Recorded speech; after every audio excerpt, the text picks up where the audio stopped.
Welcome to The One Thing, where each episode features our signature segment, Pandora's Box. We dive into hot topics that challenge the norm and ignite real conversation. Inspired by Greek mythology, Pandora's Box isn't just about chaos. It's about truth, transformation and hope. That's what we bring to every conversation. Have a cause or business that deserves to be seen? Want to be remembered forevermore? Be our next special guest. Contact us today at theonething@edgeradioaustralia.com. Hello everyone and welcome to Edge Radio Australia, and you are listening to The One Thing with my co-host Aaron. Lovely to be here. Thank you very much. And these two wonderful people on the couch that we've had before. But Repeat offenders. Offenders, no less, right? Yeah. Repeat offenders. But we are missing one of our very special threesome. Young Lisa is behind the scenes. Behind the scenes. She's here, but she's just behind the scenes doing a few things, technical stuff that I don't have anything, no clue. She's looking for the any key. That's all she's doing. Okay, let's okay. Okay, so shall we jump into it? Yeah, jump into it. Would you like to introduce our two special guests? No, I thought you were doing that. Okay, I will do it. So apparently in our last episode on The One Thing, we had these two wonderful people, Bron Hendry speaking, and oh God, now I'm all over the place because I'm ex-prison officer. And we also have Brendon here, who is, what are you, Brendon? Can you tell me again? Oh, I'm a long list of Passionate things. advocate for justice. That's and right. Family fairness, known for his work in exposing systemic issues. So Bron and Brendon are here again on the back of, I'm not on the back of anything. Really. Well, look, it's basically a bit of a follow-up, really. Yeah.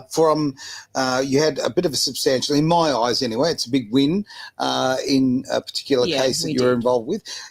Let's just jump back into it as far as, can you give, for those who are just watching this for the first time, a little bit of a rundown of the elevator pitch of what you actually went through when you were leaving the prison service?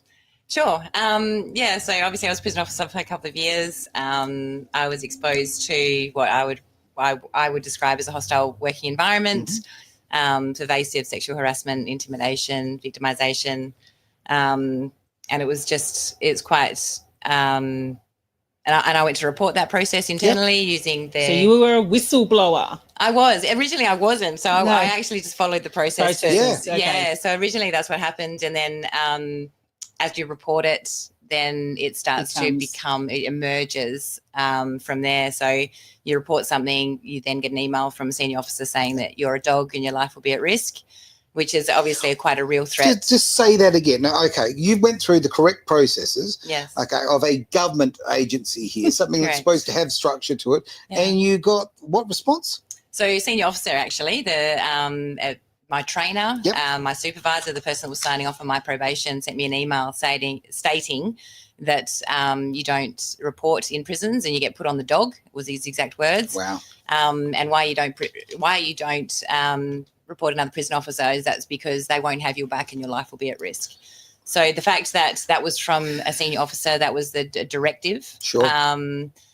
In reporting. Obviously, I spoke to other senior officers. I got sent the hurt feelings report. I think we talked about that last time. The hurt feelings report was unbelievable. Yeah. It looks like a pice of satire. Yeah, absolutely crazy. Do you need a safe space? Are you a crybaby? I'm paraphrasing here. They were so ridiculous. You can't even think that it would be something that was on a correct form there. I mean, it was belittling. It was. Brendon, do you remember some of those particular things on the form, mate?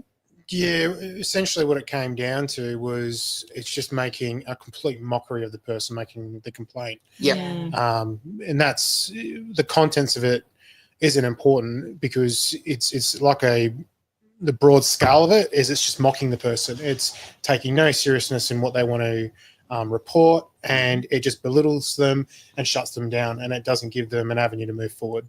That's it. Yeah, which, I mean, the whole system's in place for that, so that everybody can move forward, so that we can get a resolution.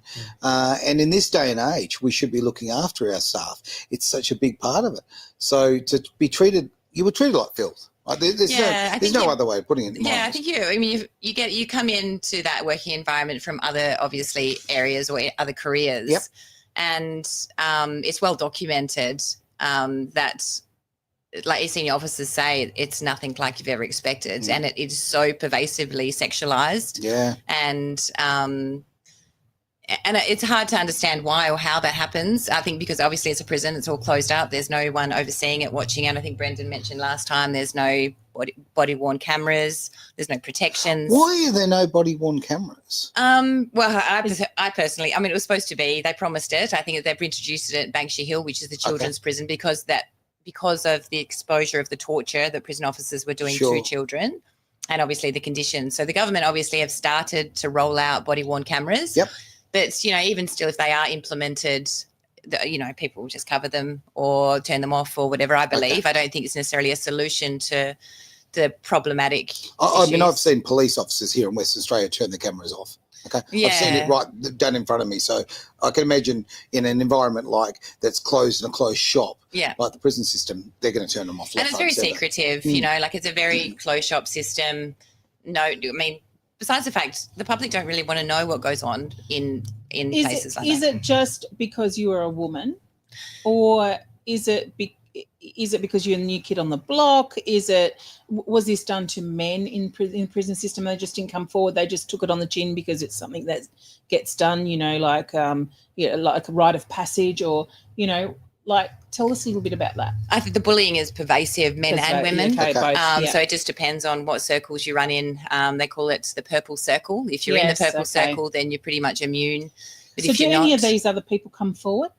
I think I have proven what happens to you if you do come forward, unfortunately. So there's lots of warnings. People say, for example, that email from that senior officer saying this is what happens here. This is the lay of the land. Yes.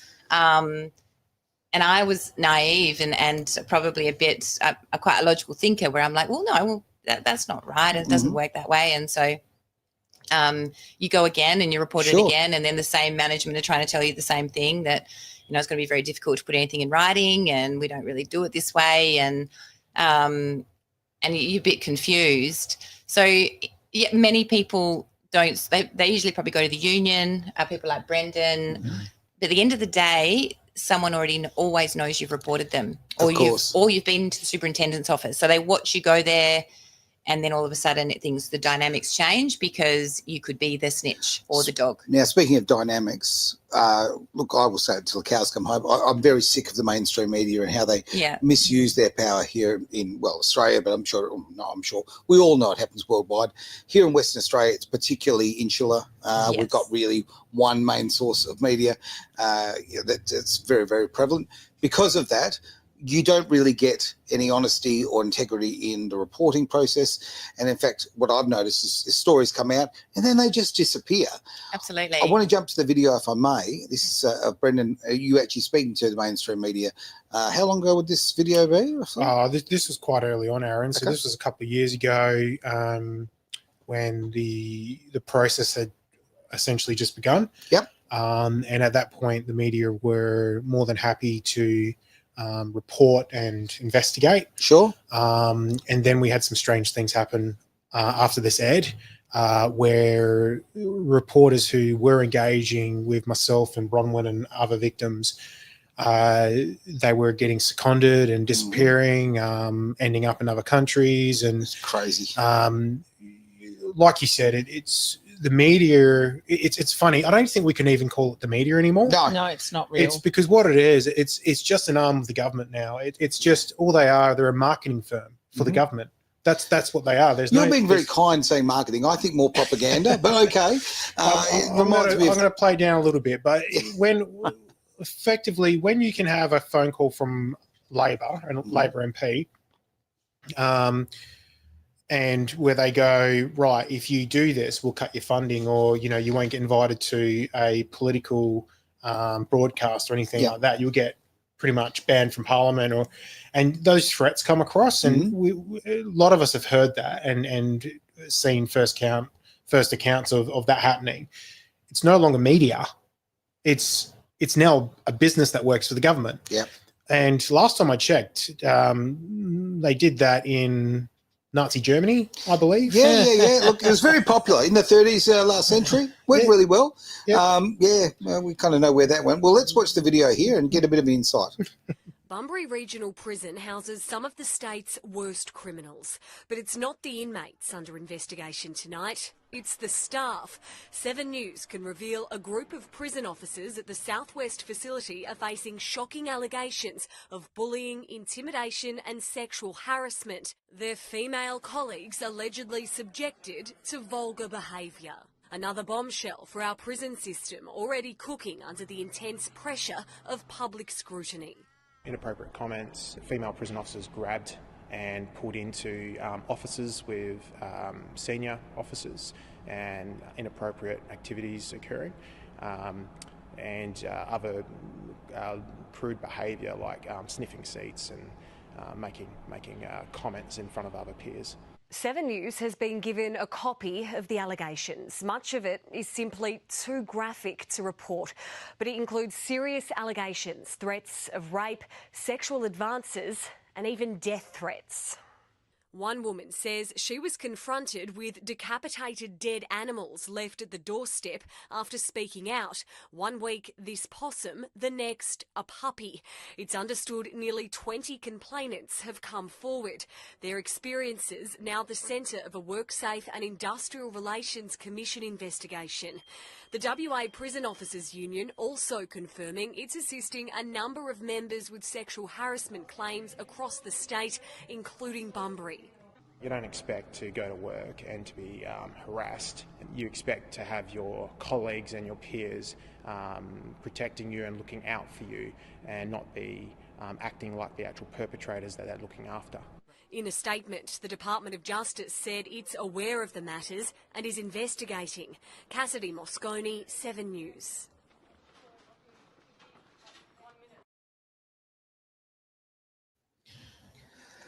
Oh, Cassidy did a great job with that one.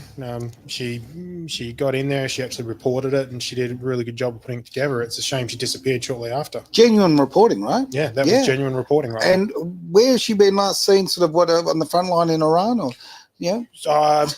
probably all I know is I had another reporter reach out to me, and she also sent me a text message and said, really sorry, but I've been seconded, so I won't be able to, take on any further matters that you send to me. And she did refer me to another reporter who didn't take it as seriously, like we still engaged. Sure. But then she got seconded to Sydney. And then I was left with no one. Wow. Bron, look, we go on about it, and I'm very passionate about free speech, obviously, and we love to give everybody a platform to do that. But you must have felt so under pressure, quite frankly, and so much, I don't know, very, very difficult for you to lose your free speech like that, to be actually held back. Now, the court case, and we obviously have to dance around when we talk about court cases. We know that Edge Radio Australia got a bit of a mention, which was nice. Yeah, well, that was exactly right. So Edge, obviously, Lisa attended one of the court hearings that we recently had, the recusal. Yes. And they were addressed by the opposing barrister. Quite, that's just not the conduct that you do. You don't address the gallery from the bar table. No. But that is the barrister for the state who thought she would take it upon herself to make a point of people being in the room. The people have the right to watch these cases. They have the right to be there. Certainly do. And also, obviously, every podcast that I do now, they transcript. Will be heavily watched. Yeah. And then they file affidavits to exactly every word I say. For the purpose, I'm not sure. That's what I'm asking. That's what I wanted to know. What is the purpose? I mean, first of all, they get to bill the state for every affidavit that they file. The purpose will be one day they're already starting to use things I've said out of context. Of course. And so they'll just put that snippet in an affidavit to bolster their support, for example. Yeah. Most recently, as much as, there was a recusal of the judge. Well, explain that to our audience, what that's about. So over the period of litigation for 2 years, I felt that there was a level of bias towards myself as a self-representing litigant. I'd raised a judicial complaint. The Chief Justice of Australia, Miss Mortimer, suggested that a recusal is the way to go if you feel that there is apprehended bias towards a judge. I didn't really want to do that, so I wrote back and said, oh, look, this is the last resort. Sure. And they wrote back, stating that these are your options. You follow the judicial process, which is further litigation, really, rather than trying to just narrow down what the issues are, if it's me personally or if it is the fact that self-representing litigants are generally disliked in the playground of the lawyers. The playground, beautifully put. Yeah. Because they do consider it to be their little playground. I do believe it's their stage, it's their platform, it's their playground. Yeah. I mean, that's prevalent in the court, where the barristers they address the court as I'm a friend of the court. That's right. My learned colleague, my learned friend. Yes. And so, and I can't do that because I stand up and say, yes, I represent myself. I'm here on behalf of myself. And so, and I'm not a friend of the court and I'm not a learned colleague and I don't have the ability to do that. However, so that happened. There was then some conduct issues going on that I felt was going on inside a case management hearing between the opposing barrister, which is Fiona Stanton, and Justice Jackson. And that was very clear. I then contacted the parties and I said, is there a conflict of interest between the judge and the opposing barrister? Is there a personal relationship? Is there something that there seems to be a weird, extraordinary events of conduct and case management hearings and outcomes like that? They didn't respond. And so I fell back to, this is 2 years without defences, 2 years without any really progress of the matter. I'm going to raise a recusal, and I did. And good on you. What people need to know, because, why would you know this? Sadly, I do, because I've been in this situation myself. The person who makes, so if the judge if you accuse the judge or ask them to be recused themselves, right? They make the decision. Correct. It's not overseen by anybody. If you go to their hierarchy, they literally just refer it back to them. Is that like an old law or, yeah, isn't it about time that we actually have a little bit of an overhaul on that system? You would think so. I think the very fact that, it's relatively new that you can now raise a concern for apprehended bias, which is a perception of bias. Okay. I mean, I think it's been around for many years, but there's been many cases that give it its definition and it grows from this case precedent because this judge made that level of what the meaning of it is apprehended bias. So under the dictionary, it's an apprehension. So it's an objective test. Sure. It is if you it's kind of like a feeling, isn't it? Really, but you have to prove it. Yes. I'm just disgusted by in Western Australia. Okay, now police investigate themselves when there's misconduct. Lawyers, they do the investigations on themselves as well. Yeah. Also on the bench. I mean, really, that's the bias. That is just to me. Funny enough, I said it's corruption. I really do. I just don't see how, in any way, shape, or form, that you can get an honest result from that. Now, a great comment in here from Tess Hackett. Thank you for your comment here, there, Tess. The procedure is the punishment. Stress people out as much as possible. Completely agree with you. What are your thoughts, everyone? Yeah, I agree. Yeah, I reckon the punishment is in the process, and that's what we've always said as well, is that besides the fact what happened to you in the workplace is what happened. Yep. It's never been denied. They've admitted to a lot of the things that they've done. And I mean, we've come so far, and yet you're now in a punishment process where it is now lawyers and barristers who are coming for you as a collective to discredit, to pick apart anything you say or do, to create a narrative, to convince a judge that a judgment has to go a certain way. So it doesn't matter what happened to you. It doesn't matter the fact that it's admitted for days and they got charged by WorkSafe, and it's pervasive and it's been around for many, many years with no change. Yeah, they will keep you in the process, and they will somewhat punish you. That's going to affect your mental health. Without a doubt. I mean, the thing is, though, there's no compensation for the process. No. So it's only for what? Yeah, so you can go through this process, and some of the state, they litigate for up to 8 years, 10 years, some of these cases. So what they do, and I understand the method, is just to wear you out. So that's exactly what I was going to say. Starve you out. Starve you out financially. It's financially starving people out. So basically what they do is they actually commit further stresses and actually human right violations That's right. against people while they conduct the process. And that's what's happened to me. So while I've been in the federal court, for example, they released a training package to educate everyone and use my name as the case study for the training package. Okay. Surely you should be financially compensated for that. I mean, that's your brand. It's now it's now joined as a part of victimization. So the fact that they made an example of me using my full name. Yep. And they were trying to teach prison officers by using me. I mean, they could have used Joe Blogs or anybody, but they chose to use my name. They then went on to write emails with my name as the header when they were talking about and so therefore I've been the example for them to train prison officers not to be that way or to do a certain thing or to implement a new policy. And the fact is, because they've stuck me in isolation, really it's a dissuasion from anyone else to report, because of course it is. Why would you report? Why would you report if you're going to be if you're going to be put through and made to be the spotlight person, which people just kind of want to do their reports and like not be victimized. They want to just get on with their life, get on with their job. And what they're kind of doing, and there's another case that's just to join further victimisation. So they haven't stopped. No. So I just fly back to the Human Rights Commission and they proceeded and we joined another matter to the case. So I think there's 3 accounts of victimisation, and then we've got the sexual harassment case, and it just grows. It grows by the month. Every time they engage in something completely untoward or exemplify me as a person who's speaking out. I see this as absolute harassment on their part. Correct. Yeah. Ongoing.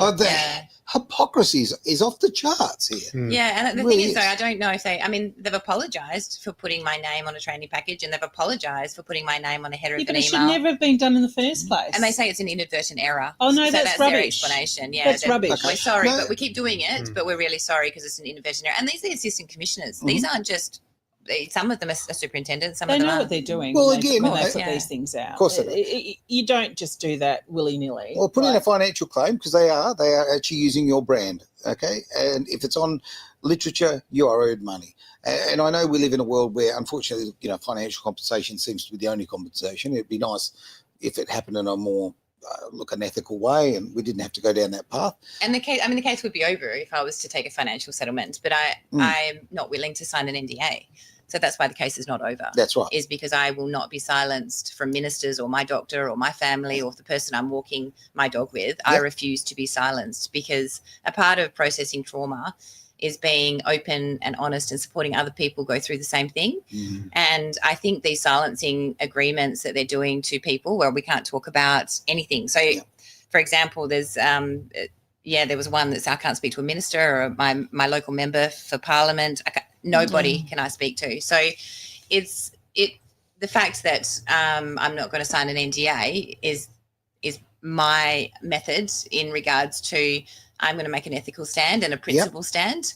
And why do you want it silenced? If there's nothing wrong, there's exactly. nothing wrong. And you actually telling the truth and you actually telling your story is part of your therapy to get through this. Well, absolutely. And I think also for me, I'm always about change. So if my story can help another male and female officers in the Department of Justice, or it can evoke some change or awareness of what is acceptable but what's not, I will keep talking until it changes. That's right. So until there's tangible changes, until there's tangible differences, until they've got staff retention, for example. And now we're talking about, prisoners that are being tortured in these prisons like Hakea, and, they're tripling up and people sleeping next to toilets. Where are why? Because there's no officers. Why don't they want to work for the department? Because of the culture, because of the retention, because of there's no support psychologically. Yeah, and this golden handshake of here's the cash on the way out, keep your mouth shut. The barley money. Yeah, absolutely. Yeah. And you know what? It's crazy. So you look, that was just released today, the stats in regards to workers' compensation. Okay. And horrendous. It really is. And why are those people leaving? Why are they, they're skilled, they're trained. So it costs the taxpayer so much to train these officers. That's right. And they can't keep them. It is not a bad job. It's really quite a fulfilling job. But without that, you've got no rehabilitation. Mm-hmm. So you've got no, the prisoners. I don't think there's any interest by our government for any level of rehabilitation. I really don't. I think that the scope is there if you've got staff and if you've got, and even with like post-release, for example. Yeah. You shouldn't have, self-funded support networks trying to gather, to help prisoners when they exit the prison. Speaking of support, along the way over this past 2 years, what has been the biggest support for you traversing this whole scenario? I think what you do is when you're vocal is you get more people that contact you. And so it's kind of like you've got to be careful not to get into a trauma bond with people when they want to share their stories. And I'm super an advocate for anybody. So to self-sacrifice to help that person, I will drop everything so that person has a better outcome. But what we've done is we've actually grown exponentially of not just people that are inside the prisons that have had the same experience, but we've got lawyers and we've got self-representing litigants that have been before the federal court that are now saying, I'm before the federal court. I'm representing myself. This is what's happening to me there as well. Yes. And this is what's evoked this, unfair not necessarily procedural. under the same. Not at all. There's others. Different. Yeah, they're doing it in fair work or they're in another case, but they've experienced the same feeling of gaslighting, of where's our paperwork going and why is that happening, or why am I not treated equally to that friend of the court? And so we've created all these networks, also networks through TikTok. So we've got New South Wales, Victoria, we've got girls coming together and boys that have experienced the same, whether or not it's in the military, police and prison. It would be in all of them. And so therefore we've kind of got a bit of a network. And, I get by people that, and so, I'm until I can't talk, until I've been given a court order or something to don't know more, which I don't know what I say that could cause that besides telling the truth. And if there's not a truth to be told, rebut it. And we'll talk about it if you believe there's something that I've said that's not true. Quick little break, back in just a sec. This is Edge Radio Australia, the one thing. Is pain holding you back? Bowen Therapy with Panacea Healing can change that for you. It's never too late to recharge your health, career, or purpose. You have the power within yourself to change what no longer serves you, taking your life and health to another level. panaceahealing.com.au. You can do anything.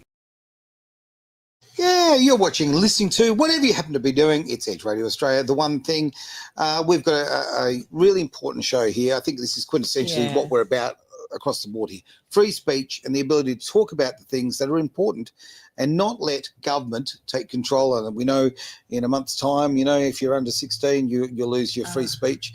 And a little tongue-in-cheek on that one. So obviously we don't want our kids suffering through the negative sides of social media, but we also know that it's really just a way of getting a digital ID to the population. Yeah, well, I know as a homeschooler, if I didn't have YouTube for my children growing up, there's no way I would have been able to give them the education they got. Yeah, that's right. But we're trying to win votes here. Okay, we're trying to virtue signal. We're not actually trying to make the world a better place. And I'm going to go straight for the punch here. The Australian Labor Party and the Greens coalition, the damage they are doing to this country is untold. Yeah. And I know the opposition is quite pathetic, I really do, and I'd like to see some parties sort of raise themselves and raise their levels. But ultimately, do you think that will change given the parties are all in together? Really? Yeah, it's a case of, two wings of the same bird kind of routine. I think we've got a two-party preferred basis. It's going to be very difficult to change. But I think maybe we just need to come together and make that change happen. So I think that's what's happening. Watch the Bugs Life movie or the Ants movie, and watch The Power in the People as a collective. Said from someone who clearly did raise their kids. I have got one question for you. And what does a safer, more humane justice system look like? I think it starts at the very top. So you're talking about the minister, and then obviously. Do you think they've got the balls to do it though? No, I don't think. For example, Paul Papalia, the person that runs the corrective services portfolio now, he's never been a prison officer. He wouldn't know what it's like to be inside a prison. And then you've got the commissioner, who Brad Royce is, and he's a police officer. He's never been in a prison. But I think what you've got to look at is the whole system. And the fact that, yes, they have to be incarcerated. That is the law, and that's what people are doing. But then once they're incarcerated, what's the rehabilitation like? Job skills, reintegration. exist. And it's kind of like that's where the problem exists. And I think a safer justice system starts in the courts of law. Yeah. 100%. And so I'm watching the backward process now. So I've come out of a prison and now I'm the other way around. And I believe our state is run by lawyers and barristers. I don't believe that there is a client. I don't believe that there is a minister. I don't believe that there is I think they're all dictated of what they can and can't say by law firms. And I think also you take that away and give the people autonomy and not be scared to be sued or not to be scared to be defamed or not to be scared to... Which is so prevalent in today's society compared to what it was like 40, 50 years ago. No one will speak until they've put it past legal advice or whatever. Even the mainstream media do that. I'm very aware that we won't say that because, we'll put it past our legal teams. I've actually got a recording from the ABC when I was having a conversation with the ABC on an interview, and I said what I need to say, and she literally said, we'll edit out that bit because, we don't want to be, the legal kind of... No, hang on. I've just told the truth of something that's actually really, really important about a government agency that was actually doing the wrong thing. And the ABC that we pay, whatever, $1.2 billion a year for, is literally editing that and telling me straight out, right? And we've seen obviously what's happened with the ABC and the BBC over the last short period of time. We have got to stop this relationship. And what you just said, I'm talking about between media and politics, but I think you are bang on the mark. I have sat in courtrooms and I have literally, when the judge leaves the room, I have watched both sides collude and talk about their social lives and all of that sort of thing. When I say their social lives, I mean the social lives they have together. I've literally seen them collude there. I think in the situation we're in, for example, a lot of the girls start in the Human Rights Commission. And so you ask the Human Rights Commission if they'll appoint a lawyer or if they'll refer you to a lawyer. And so then you go and everywhere in WA there's a conflict of interest. So you don't even get the right to legal really in WA. But also the fact that I don't believe in my case there's a client. I don't think there is a tangible person in the state that's not a legal representation or legally represented that is actually the client. I guess that's my curiosity is I am up against the state and they have a client, but I don't know who that is because the barristers and the lawyers... They certainly won't tell you. Well, they're the advisors. So even if their client was to disagree, they're not going to come to court and say, well, my client doesn't agree because they are being advised. So I think it's just, like I said last time, an Amway scam. Yeah. And I think that it's run by, obviously there's defamation laws that have just gone out of control where potentially everyone's implicated about being sued. That's just probably what the problem is. Look, somebody I dealt with who used to work for the West Australian told me straight outright about a story that was written about me, the West Australian, and said that even because they lied in the story, okay? Anyway, they apparently said this is what they do. They'll actually check your financials. They'll do a search on you, and they'll figure out whether or not you can afford to sue them or not. If you can't afford to engage in legal proceedings, then they'll run the story. That's their fact checking. Okay, do you have the money to fight? That's actually the way they work. They do. I mean, you look at the cases that have been fought. I mean, like Brittany Higgins' case, for example. It is what it is. But the money that's gone into that, it's quite disgusting. It's embarrassing for barristers and lawyers that continue litigation in that. But I think about what you've just said is it's unbelievable. Yeah. How in situations kind of like with the recent media that I got for the recusal, for example, the West Australians scandalised a judgment to the extent where they didn't consult with me. They didn't ask me about what the full story was. They refused to come to the court to get the argument. And then they scandalised a judgment without anything that I have to say in recourse. And they even say Perth woman exploits social media. I'm not a Perth woman. I didn't exploit anyone's social media. And that didn't happen. So, but the fact that they can publish that. Yeah. What is a woman? I mean, come on, right? Yeah. Well, they don't know if I don't. I'm not tongue in cheek. Exactly. But I could identify as anything really. So you really could. And this is what I want to share with the world, and I do this whenever possible. Okay, whenever I see a story for the West Australian, I actually always put in there I call them the kitty litter times, because I wouldn't line a kitty litter tray with them. It is not journalism. It is propaganda. It is just. I think a lot of it's written by AI these days. Probably. Like I have a look at it and I cross-reference. A lot of it's international news. It's clickbait. Yep, it's very much so. You can't sit down on a Saturday anymore or a Sunday and read and go through the paper from back to front. I don't think I've read the West Australian in the last, 10 years. And it's really unfortunate. If it's the way that they believe society is going and they want this instant gratification of these scandalous stories with big headlines that are going to bring people in just quickly, then have another arm of that media outlet, but still give us some content that is for people, because they're dumbing down society. Yeah. They really are. But they're also dying as a media. Okay, honestly, they are. Yeah, they really are. That's a very positive. You don't see as many newspapers on the driveways these days. No, certainly don't. Now, I just want to take this chance. We've got some great questions and comments that have come through, so we might just take a few minutes to go through those, if I may.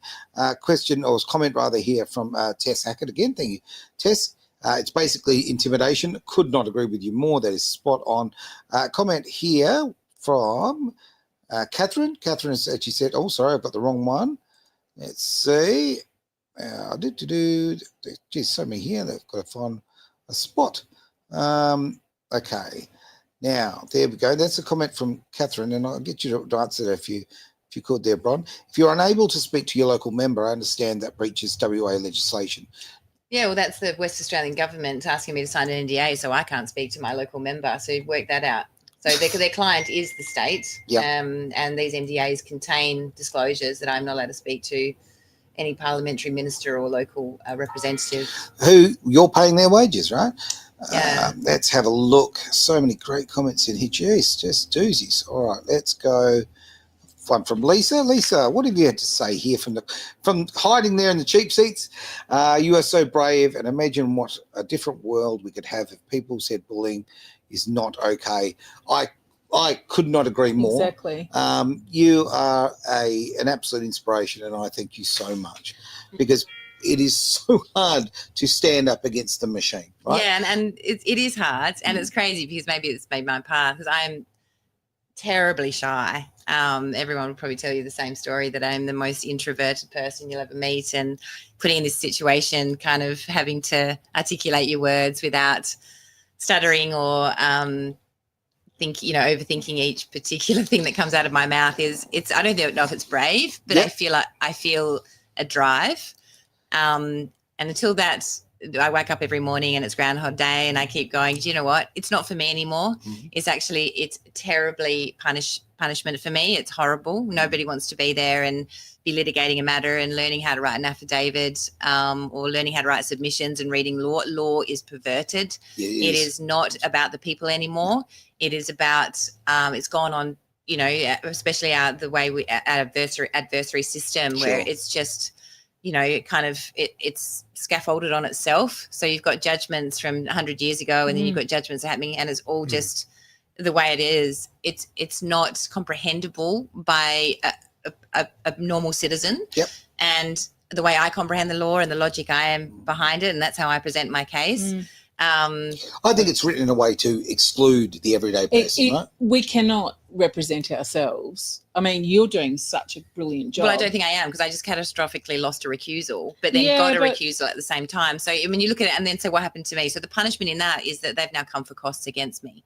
So I lost that argument, and the judge on his way out suggested that they write submissions to claim costs against me for losing that one part of the argument. Now, show the arrogance of that man. I'm assuming it was a man in this case. Jackson, Judge Jackson is a male judge. And I mean, they have the right. If you lose a particular part of a hearing, and those people have had to attend because you've raised an argument, the fact that they didn't apply for costs when they opposed the recusal, that they didn't put forth any claim for costs, and the fact that on his way out he wrote an order that they write submissions to claim costs. I find that isn't that given legal advice though? I would think it was given. I mean, the thing is though, it's common sense. If they lost a hearing, then they know that they could have risen up on their own intent.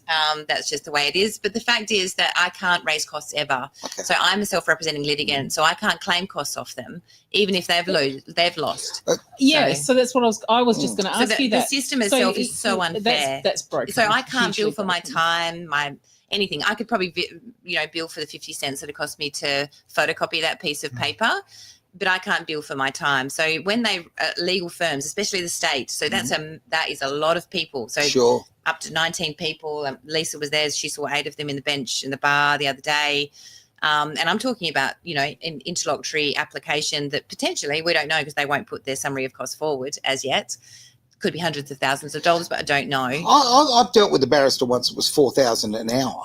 Yeah, absolutely. Right? Like, this is just, it's just it mind blows your mind. Yeah, it really so does. it's kind of, and that's when it hits home that the system is so perverted. And I guess, you know, they say, oh, you know, you go into litigation, you risk it. I came out of the Human Rights Commission because they didn't attend. I came out of the Human Rights Commission to resolve it because they were unwilling to attend and resolve the matter reasonably. Yeah. And so therefore your next step is to go to federal court. Yes. The fact that they now say, well, you're litigating the matter, and so therefore you've got the risk of cost if you make a mistake, or if you don't, your argument doesn't stand up. Now, that judge recused himself on his own accord. Well, he'll say he handed it back to the because he thought that I was an asshole.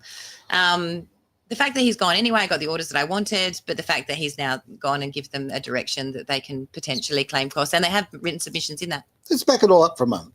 You're going through all of this because you were harassed. Correct. Right? Yeah. You were the victim. Yes. Right? And I hate the term victim. And that's not been denied. I'm going to say it's not, you know, the allegations that are fully substantiated publicly and also in written form. I get so annoyed about the advertising campaigns that are everywhere at the moment. They're all over the place about coercive control and abuse and all of that. And guess who the greatest abusers are? They're our government, okay, and the legal system. I really think so. I want to just throw to Brendon, as far as in your role, mate, you do advocacy. I fall over my tongue. Advocacy here and help a lot of people with this sort of thing, mate. I mean, do you feel like you're up against a brick wall here? I mean, I've got a comment that's come up that I want to bring up, and I think this is more about Bron than yourself, but look, you know, we have a massive ball shortage. I think that's a good comment there. Yeah. Sorry, mate. Didn't mean to digress. It's true. You look at the process, and I've dealt with dozens of cases now involving similar matters, and it's the same across the board. There's nepotism, there's collusion, there's corruption. There is an unwillingness to actually just focus on the facts of a matter and to resolve it as quickly as possible. So the person who's been involved, who have been impacted by what's happened to them, can move on with their life and get the treatment and the care they need. It really is, the punishment really is in the process, because, and I've had people comment where they say, what I went through was really horrible, but what they put me through this process was even worse. Agree. And I look at them, it's like, I agree with you. Like, I've seen what they do, and they will literally make things up. They will make up stories. They will fabricate evidence. They will twist words. And what it comes down to is there's no separation of powers. That's right. And with the law that we have to see today, the law is created, especially the West Australian legislation and laws, it's created in favour of insurance companies and corporations. It does not protect the individual. It doesn't protect Australian people. It protects big business. It's definitely about money. Yeah, unfortunately, it's and that's all it's about. It's to ensure that those people who have either pharmaceutical companies, insurance companies, telecommunication companies, you name it, it's all big. It's to protect big business, to keep them going. Yep. But then you look at the politicians. Where are their interests? Well, their interest is in their NGOs, their sneaky directorships of these companies, right? Who invest in these companies. Yeah. So it's just a big beast that protects itself. And as an individual, if you go up against it, you were going against a system that will only just protect itself. And that's where you see these lawyers when they call themselves friends and colleagues, and they talk to themselves like they know each other. They all know what they're doing. And Bronwyn's right. It's our political system.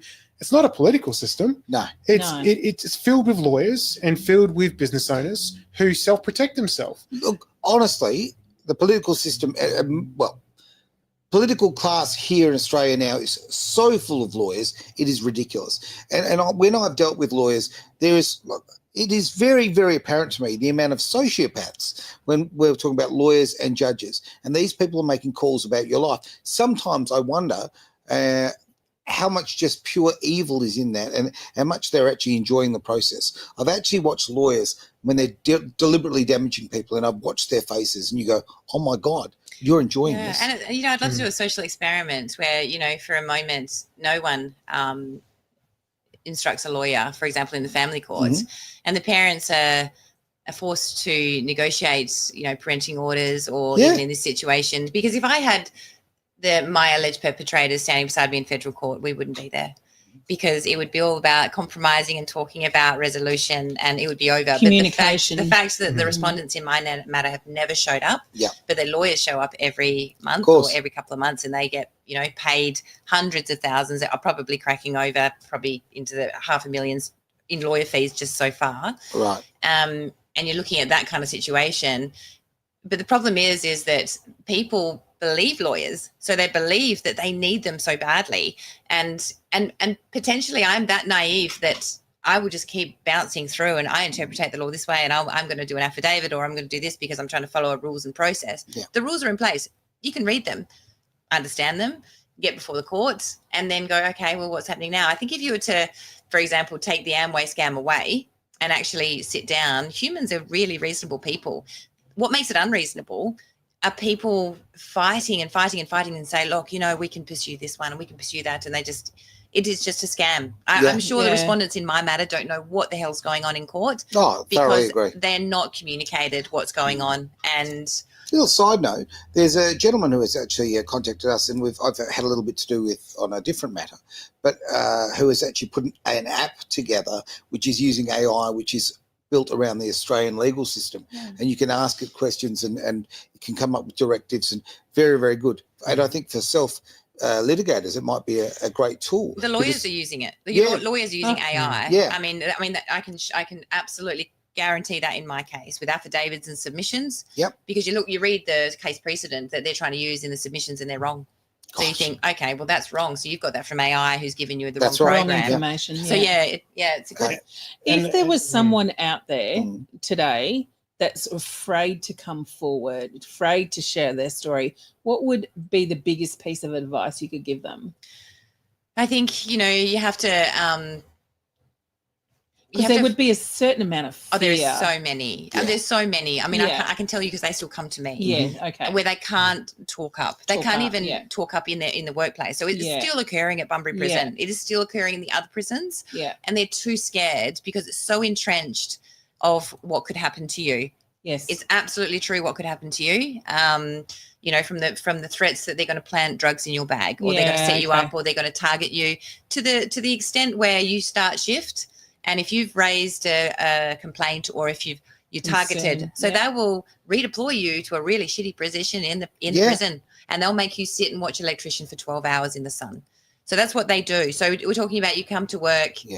That's harassment. I know, but it's so inadvertent, and this is what they do. So they move you around. And you walk through the gate. Some of the girls walk through the gate and they've got a shift they go to. They plan in their head, I'm unit 6, unit 3, wherever, and they've got their day all sorted and they know who they're working with. And then if that person has raised a complaint, all of a sudden they're redeployed every day to another unit or another place, or a really shitty job in the prison. So it's just horrendous how they go about bullying. Even if it's not direct, it is definitely indirect. And some of the stories are just horrendous. So would they come to you then? Would they go and see Brendon? So at the moment, if they really wanted to open up, but they were just a little bit afraid, what would that be their first sort of step? Start writing. At this stage, what I would guarantee for them to do is take it. So to find a way to take your evidence out of the prison. I know they probably, that's pretty, emails, write it down in your diary, everything that happens to you.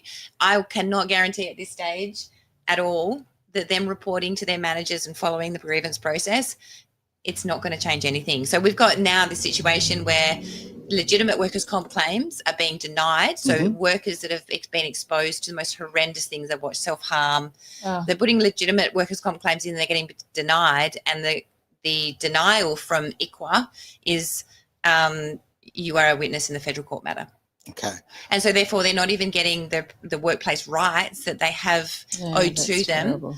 Because they are they've either a witness or they've reported something associated with my matter. So now the department are now what we call is that they're coming in, so they're standing over them. They're closing shop, and so I couldn't actually recommend anyone to report through the right process through the department, because it's not there yet. It's not regulated. It is still completely let go, because you've got the perpetrators. So that would be one of your driving forces, is to get that regulation happening, to have that have that system in place where people can actually report and be heard. And without. Well, you've got Bunbury, for example. Yeah. You've got a superintendent that's still there, yet she's a respondent in a federal court matter, and she's got other matters in the human rights. She is still running and controlling that prison as it is today. So I'm not sure how that works with the delegatory authority. I don't have any idea how that works. And how then it can just continue to be that pervasive. Okay. So you're still stuck, because those things have not been remedied. And I mean, so no, I wouldn't recommend. They've got their union they can go to. They can speak to like someone like a Brendon, obviously psychological services like their GP. Yeah. But as prison officers at the moment, how it is at the moment, and what we're seeing come out, and the inadequacy of policy and procedure, non-compliance in those things, I think it's best you just keep your evidence, keep taking notes, write it all down. Yeah. And then unfortunately you wear it out. You just have to, if you need your job, or quit. For as far as I'm concerned, you don't need a job that bad. You really don't. And there's lots of jobs that you can go to, come out of it, you'll realise that. And then there's opportunities everywhere. But do not suffer through it just because you have to pay your mortgage. Sure. There are other options out there. To quote a man who might be changing the world a little bit at the moment, it's time to drain the swamp. Yes, it really time. is. Yeah, it really is. Aaron. I want to go to this comment here, because we do have to finish up. Clearly, someone who knows you there, Bron. Ali, your fantastic comment here. You're our voice, Bronwyn. You're a strong, brave, despite the fact that they continue to try and break you. I admire your strength, knowledge, and determination to fight for yourself and everyone else who has their own personal experience. I think that sums it up. And absolutely. I'm quite frankly, I'm just proud to know you. Oh, thanks. It's like I'm sitting next to a celebrity. It's not. Well, I don't want to be a celebrity. I just want change. I think, and a change agent. And if I have to yell and scream and potentially run through the bushes and get hit by the sticks, I'll wear that. Yeah. Because, if I'm the first girl to come out, speak on radio, do TikTok, speak to, bring people together. There is power in the people. And if we can form a group just supporting each other without, being mindful of, vicarious trauma and all the things that can happen in those having a voice circles. For the people. You've got to, for example, Ali is a victim. So she's in the Human Rights Commission at the moment. And you put the support around her for her to get through that process, because she'll be where I am in the next 12 months. And so you don't want that to happen for people, but the way the state litigate matters, and for example, the state aren't litigating the matter. They have employed Minty Ellison's, which is a massive law firm, on taxpayers' money to fight the matters. So there's no reasonable prospects of resolution. There's and so the first thing they do is punish you from coming forward. Of course they do. And this is what we're watching in the Human Rights Commission at the moment. We have to end. Sorry, go on. That firm, that Minty Ellison? Yeah, they work for a lot of insurance companies, don't they? Well, they are an insurance lawyer, so it's all about money. What conflict? Can't say it at all. No. I just think I want to close on this little thought. Okay, I think that you stepping up and what you've done is remarkable. And as I say, I think that people need to commend you for it. I think look, in the world, we need more Rosa Parks and less Anthony Albanese's, all right? That's what we need. People who actually stand up for what's important here. Yeah. So thank you for doing that. And thank you for giving me an opportunity to speak it, because, without you guys, there is no free speech. Well, give me a go. Yeah. Well, there's a T-shirt right behind you there, Brendon. And also, I want to say a big thank you to Wilbur. Oh, Wilbur's done so Wilbur's well. down there. Yeah. Oh, he's had enough. Now. He's had enough. Yes. He's having a big stretch, and he's just adorable. So, yeah, we've got a Space Invader, so he had to come and join us. Very cool indeed. Thank you very much for being part of The One Thing here on Edge Radio Australia. Ever felt lost online finding the right businesses? Absolutely, like a needle in a haystack. Introducing the Worldwide Awake Business Directory. Tell me more. It's your hub for businesses sharing your values. Discover eco-friendly products, socially responsible services, and more. Count me in. I'll check it out straight away. Find businesses aligned with your values on the Worldwide Awake Business Directory. Start making a difference with every purchase.